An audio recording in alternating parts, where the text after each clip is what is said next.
Hello, my lovely Wolfpack, and good morning, and welcome back to another episode of Wolfpack Reacts, brought to you by Wolfpack Media, the most entertaining place on YouTube for your news and commentary. I'm your host, Justin Huseman, founder and news contributor. We have a great show today, and I cannot wait to get started, but as always, make sure you smash that like button, subscribe to the channel, share the show with all your friends and everyone you know, and join the pack today. Alright, so today, guys, we're going to be getting into the conversation of feminism and the negative impact that it has had on society thus far. So for this episode, I could think of no one better to react to on this subject other than the great Andrew Wilson. He has triumphed in many debates regarding feminism and also, I believe, has one of the best grasps on the true history of the feminist movement, not the watered down retard version of it that we were all taught in school. So in this video we are about to watch, Andrew sits down with Jillian Michaels and they speak on the veil of egalitarianism. Now, I do want to make sure to give a quick shout out to both Jillian Michaels and Andrew Wilson. I'm a really big fan of The Crucible and the Jillian Michaels Show. So go ahead and check them out on YouTube. And also, yeah, check out this. This is just a small clip we're going to be watching from a full interview with Jillian and Andrew. So go check that out too. I encourage you to watch that. It was a really good conversation. Anyway, let's go ahead and get into it. Okay, guys, let's go ahead and start this.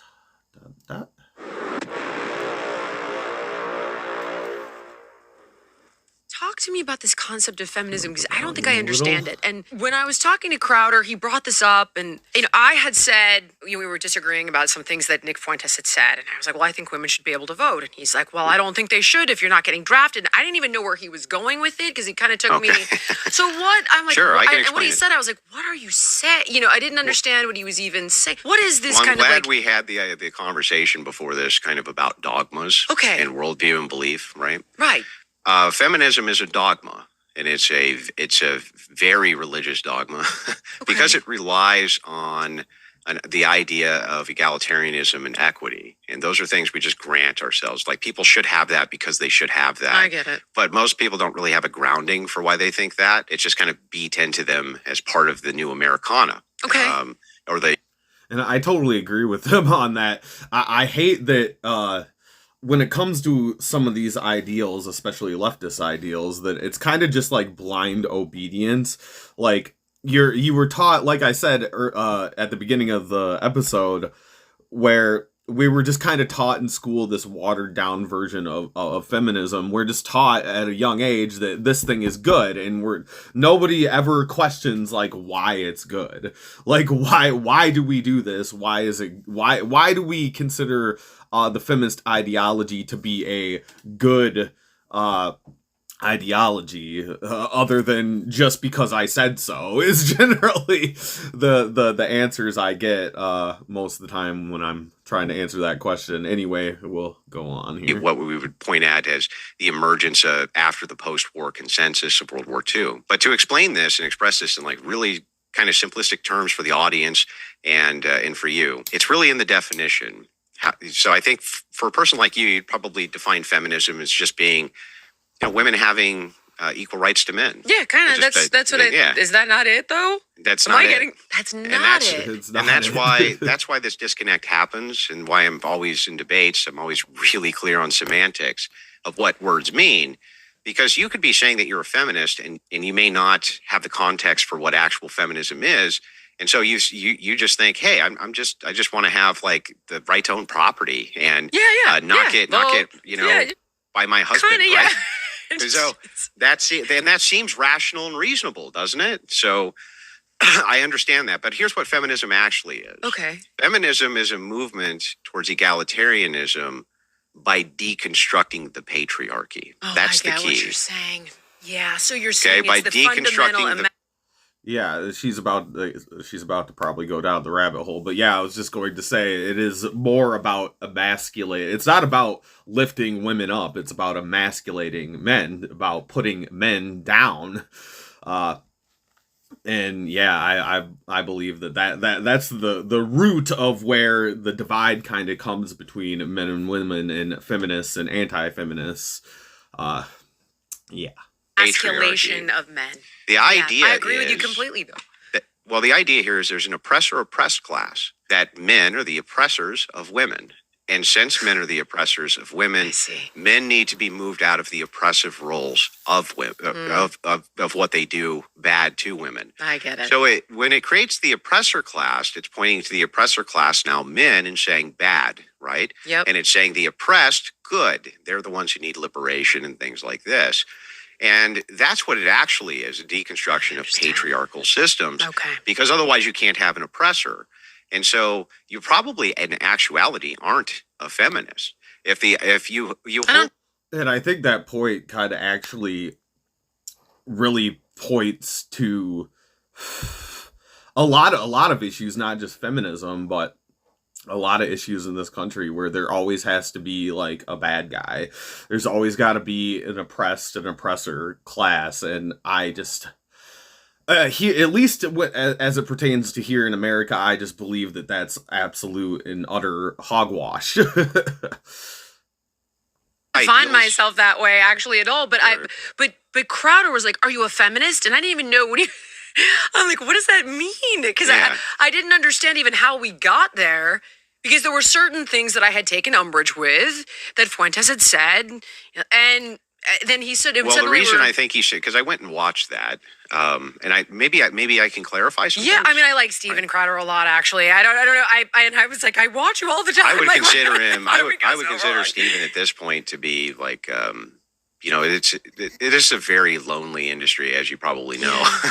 I know. And I would consider Steven to just be like top notch. I just never trusted a guy more than him in this industry. Yeah. But he, I understood where he was going with this. So what he's trying to show you is, if we have an oppressor-oppressed class, if we're looking at, you know, the patriarchy, right, is oppressing, right, and yeah, women are now the oppressed.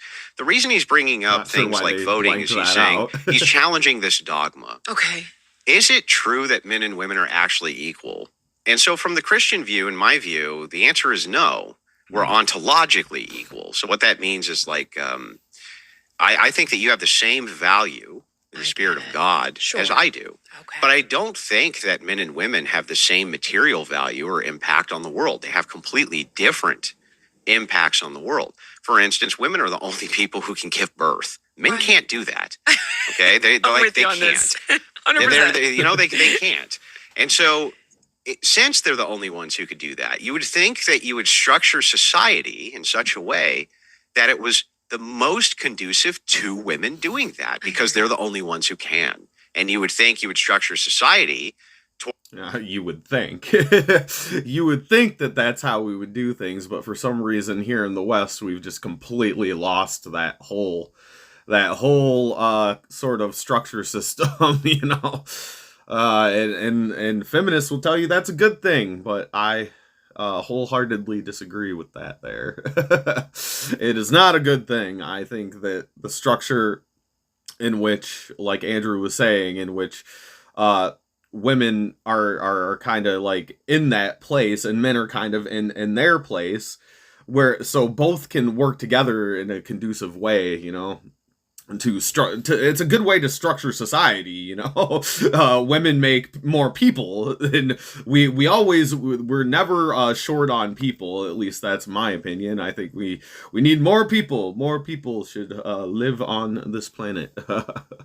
It's men doing the things which only men can. Now, generally, you're going to find that in, like, I don't know, oil rigging and construction and these horrible jobs where the death rates and mortality rates are just over the top.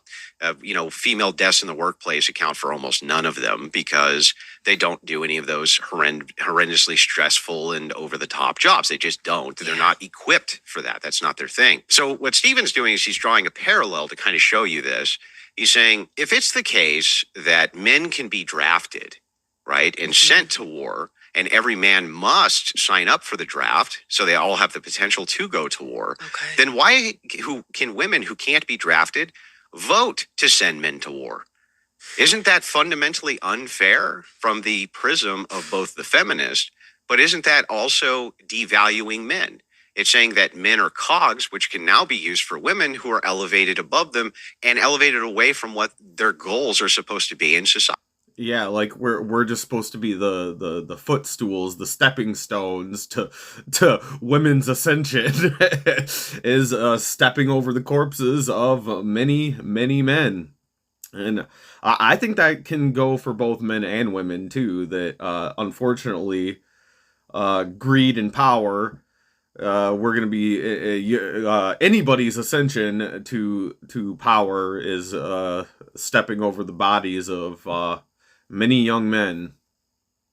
And that makes a lot of sense when you start to break it down, doesn't it? Well, here's my question though.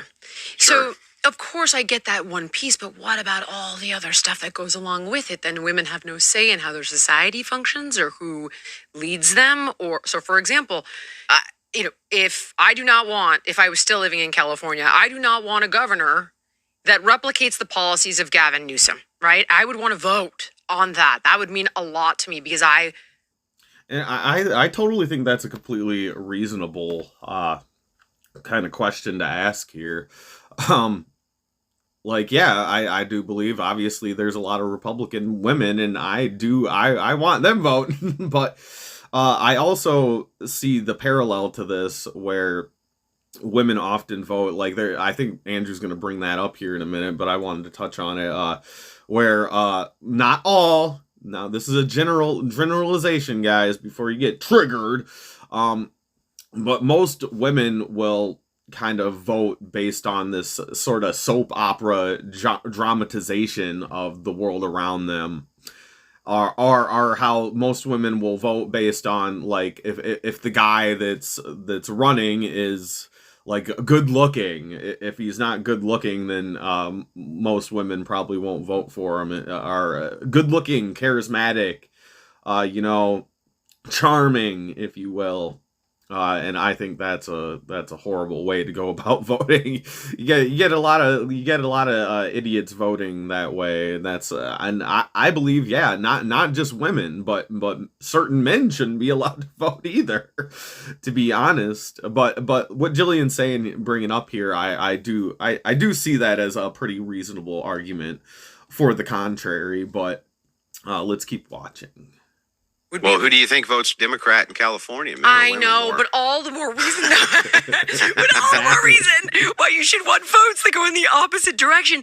And the point being, like, yes, I appreciate the draft component, but aren't women? I thought, by the way, quick sidebar, I thought there was a conversation to draft women, because I had this conversation with Sebastian Younger like a year ago. The military wouldn't want to do it because let's just say they did. Okay, just kind of grant that they did.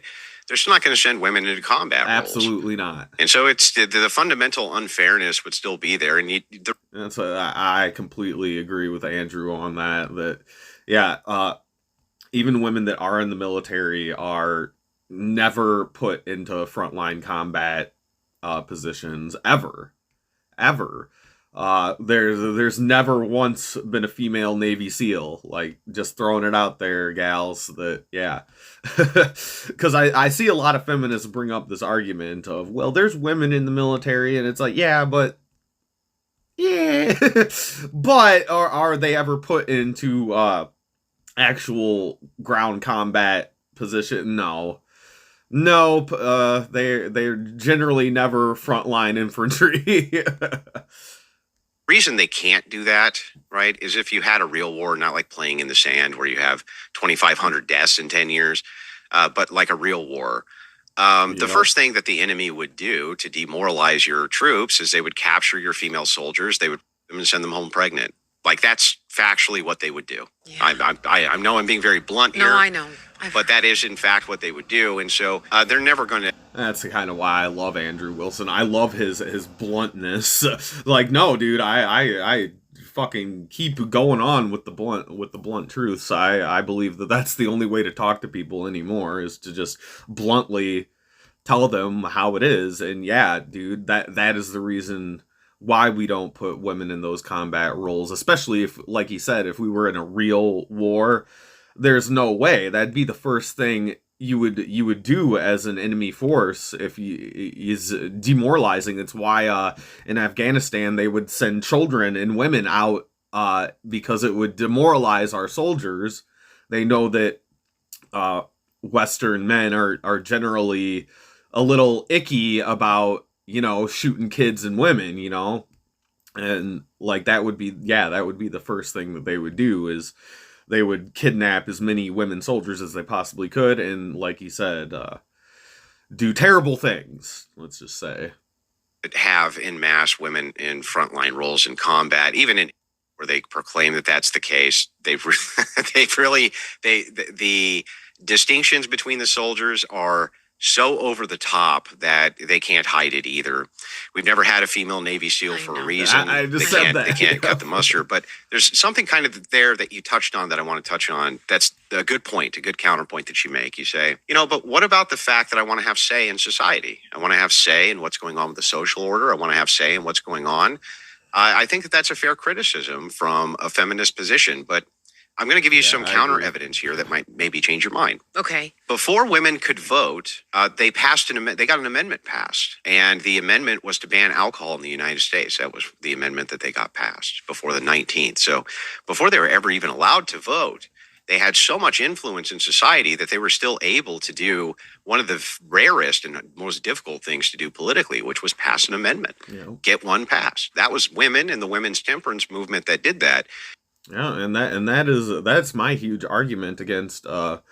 I completely agree with Andrew on this. He's given us a little bit of the real history, because feminists would have you believe that the reason for the feminist movement was because women got beat by their husbands and and couldn't own property and all that stuff, but it actually wasn't that. Like, there was actually, did you guys know, interesting side note, that actually most women didn't want the 19th. They didn't want all that shit. They'll never tell you this in school, kids.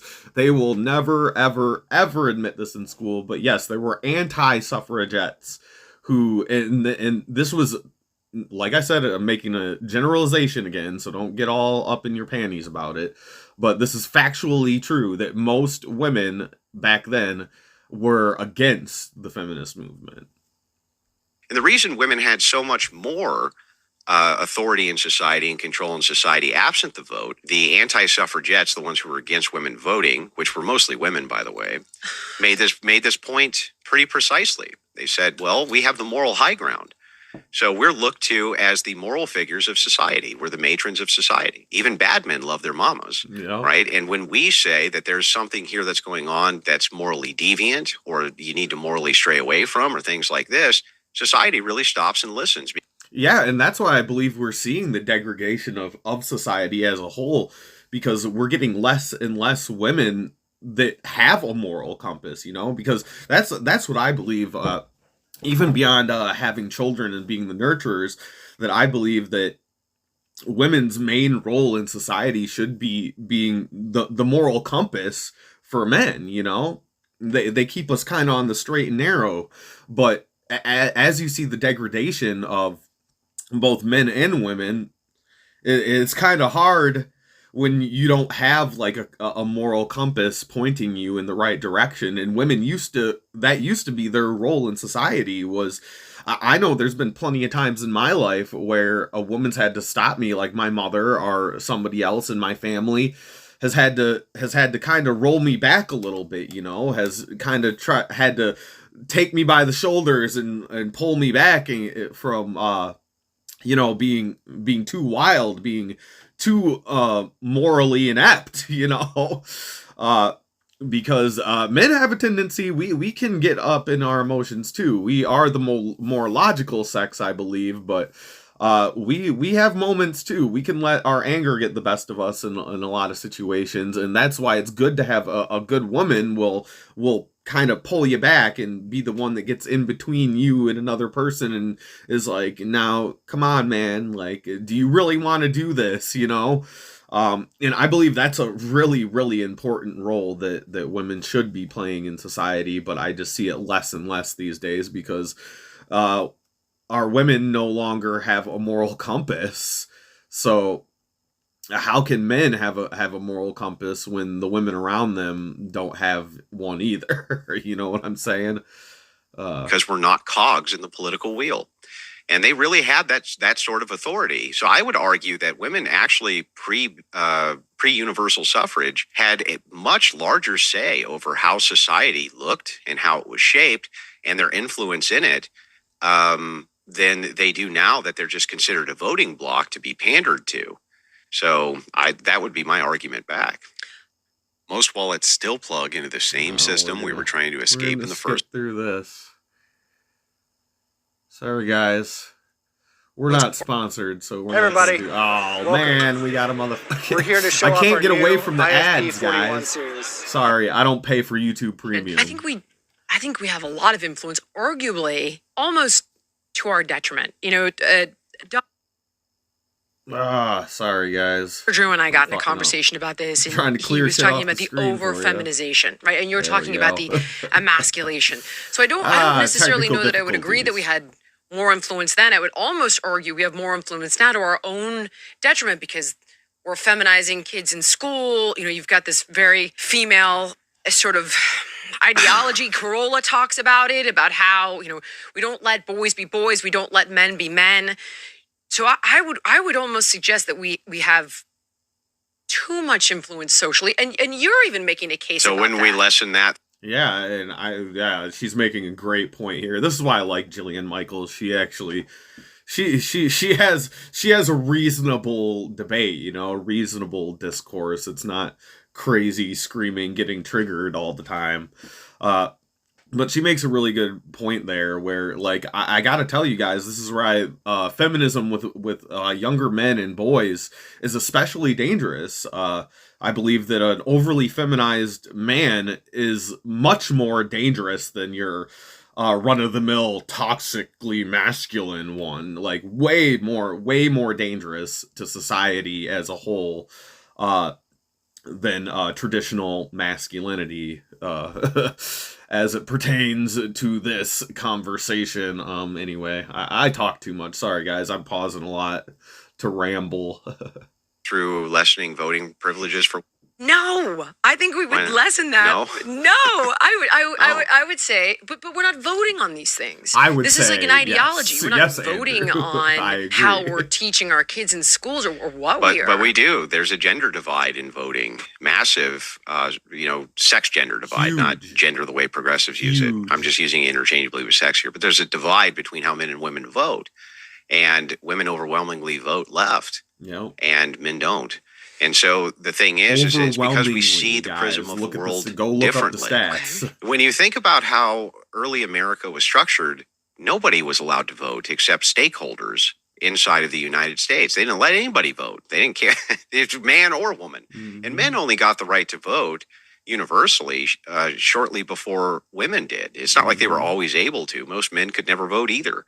The idea here that the founders had, which that I believe that we need to go back to that, dude. Like I said earlier in the video, that both men and women, I mean, there's too many misinformed idiots out there voting, like people that don't know how many moons there are. I seen a video the other day, some TikTok video of, you know, those people on the streets that just go around asking random people random questions, like easy, like elementary school type questions. And the guy asked a young lady, how many moons does the earth have? And that bitch said 2. And I'm like, and she had to have been at least like in her early 20s. And I'm like, these people vote. Somebody that doesn't know how many moons the earth has votes. And yeah, I just think it's terrible way to run the society where everybody can vote. Everybody has, like, dude, like, unless you pay taxes, unless you own property, unless you have some sort of like skin in the game, there's no way that you should be voting, man. Like, if you're misinformed, like, I used to get mad at people that didn't vote, but honestly, now that I've gotten a little older and had a little bit more experience, I'm starting to see that, like, yeah, actually, I shouldn't get mad at misinformed people not voting. Like, I've had some friends being like, well, I just don't know enough about it to vote. And instead of I used to get mad about that, but now I'm like, you know what? Actually, yes. If you don't know anything about politics, if you don't know anything about anything as it comes to your own society that you live in, yeah, you probably shouldn't be voting. If you don't know how many moons there are in the sky, you should you have no business in a goddamn voting booth.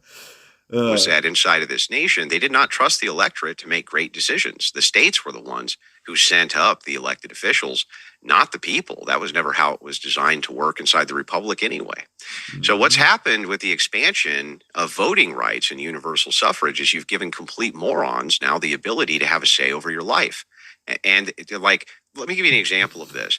Why should an 18-year-old be able to negate your vote? Why? Like, is an 18-year-old smart enough to actually make an informed decision that negates? I agree. I've been saying this for a long time that we need to, because they were talking about lowering the voting age to 16 not too long ago, and I'm like, no, bro, no fucking way, dude. I was a fucking, even at 18, I was a fucking retard, dude. Like, no, bro, we need to raise the voting age, dude. Like, we need to raise it to, I'd say, to at least 25. You know, the brain is finished developing. I'd say at the very least. I might go a little bit more extreme and say that like 30, 32, but if I'm going to compromise and keep it reasonable, I'd say at least 25.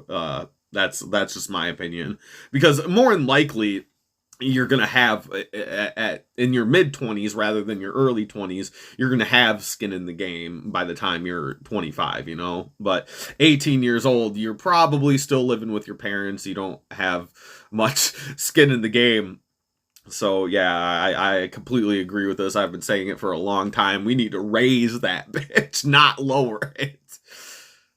Your well-informed vote? Don't you think that that's really stupid and Really counterproductive and counterintuitive? And it's recent. Like, this is a product of modernity. It's not like this was always this way. It's only been recently this way. Why do we even bother? That's the dumbest thing I've ever heard in my life. Why wouldn't you at least wait until a person was in their 30s to vote, or they had some stake in society, male or female, before they were allowed to even cast a vote? Why does this idea that everybody, just because they're alive, needs to have a say in everything? We don't run society that way with anything else. For instance, literally, you're a person else who knows a lot about fitness. I know a lot about eating, but I don't know a lot about fitness. Okay, but what I can tell you is that if I went in to wherever you were giving a class on fitness and I decided to weigh in on whatever that was, why would I be taken seriously? Right? I'm not informed enough to be going in and. See, this is why I love Andrew Wilson too. He's just, I love a person that can make analogies like this. I really appreciate it. It makes it easier for a dumb guy like me. I'm nowhere near as smart as Andrew here, or Jillian for that matter. So I really love when he's explaining something. I love when anybody can use an analogy or a metaphor to describe the subject that we're talking about, because it really does make it a lot easier for people like me to understand. Trying to tell you what's what in that capacity. That's not my place. It's not my domain. And why wouldn't we do voting the same way, or political participation? This is one of those things which is so dogmatic in people, and they don't even know why. And it's just because you were raised that way. You're raised to think everybody should have a say. Because you're alive, you should have a say. Yeah. But when you really start reducing it, it makes less and less sense that everyone has a say. In fact, most people probably shouldn't have a say. I know. I hear you on this front, but okay, so if I'm that 18-year-old kid, then I'm looking back at you going, well, I'm the one they're drafting, so I get a say. Okay. If you're a male. Yeah. Okay, so if you say 18-year-old male, but as a woman, if you have if you skin then in say, the okay, game. well, you guys might be the ones going into combat, but we're the ones having babies and we're the ones raising children in this world, so we should have a say. Like, if we play this game of tit for tat of, well, you do this, oh yeah, well, I only do that, so then I only get a right to say what happens with kids. That, like, I just don't know where that goes. And then the problem is that voting is. Well, I can tell you where it goes. Okay, because voting isn't specific, though. It's not like just fitness. It's not narrow. It's broad. It's everything. Yeah, that makes it worse. The fact that you let 18-year-olds have more of a say over things that they definitely don't know anything about. Like, for instance, don't you think there's something fundamentally unfair about the fact that inside of a locality, people can go and vote? Let's say there's more renters in an area than there are owners, that the renters can go and up the property taxes of the owners, thus exempting themselves from the tax that then they get the windfall of, right? This is not the way that we were supposed to set this nation up. We're not supposed to set the nation up as a small conglomeration of voting blocks who are all in an infinite war with each other over power. That's what universal suffrage did. It was a terrible idea for men and women, by the way. I don't think that either of them should just have some universal right to vote. That's silly. And if you're going to structure society, right now in the United States, our birth rate's in the toilet. Most people are dumb. The reason we have a mass migration problem is because we can't reproduce ourselves. Right. What we do is we take women in their childbearing years, that's going to be their 20s, and tell them to go to college. Well, what they do is they waste all of their childbearing years, usually up until 27, 28, going through school and then establishing a career. They don't even have their first child until 29, 30, 31, 32. Well, if you're going to have a good rebound from childbirth, if you do it this is a huge part of I think it started really with my generation too, where women are just encouraged to go to school. It's like I always found it a funny hypocrisy about the feminist thing that feminists will tell you, yeah, go, like you don't want to be controlled by a man, like you don't want to be controlled by a man, you just want to go work for the man, I always thought that was a kind of weird kind of hypocrisy that feminists have, that like you got to go to work and work for a man instead of taking care of a man, or a man taking care of you, and you guys kind of working together in a household to create a life. Instead of doing that, no, you should go work for a man, because chances are, like, most of these women are going into these fields where they're working, their boss is gonna be a man. it's so silly to me, this runaround that we do. Like, I'd rather work for a man that doesn't give a shit about me, that just is, I'm just a cog in a machine making him money. Whereas the alternative to that is having a happy life with a man, and I don't get the logic there. I just don't get the logic there. A man that actually cares for you and takes care of you, rather than I'd rather go work and like in my work in my young years, like in my best, what are supposed to be my best years, I'm working for some company that doesn't give a crap about me, rather than being with a man that does care about me. It never made too much sense to me that particular part of feminism was glaringly hypocritical, if you ask me. 22, as you probably know, it's a lot easier for women than if they do it at 32 or 35. They rebound much quicker. They can have many more children. They can establish themselves much earlier in these family dynamics. What I'm looking at is the overage of what's good for society in general. You can have the kids, we can't. But we can do the wars, and you can't. We can do the protection, you can't. Women have an elevation of privilege inside of society that men don't have. When the Titanic goes down, you get the lifeboats, and so do the kids. We go down with the ship. Men are set as the expendable fixture in society, and women the privilege. But you can't ask for the privilege and then not reciprocate that men have the authority. You can't have your cake and eat it too, ladies. You just can't. It's not how life works.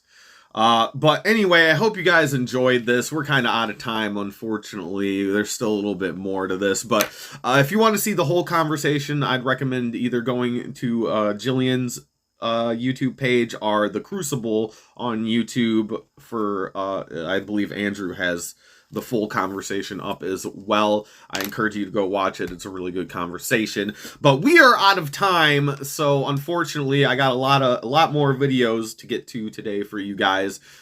So make sure you subscribe to the channel, smash the like button. You can find us on X and Facebook and all the other places at WolfPack Media 92, and we will see you guys in the next segment. Peace.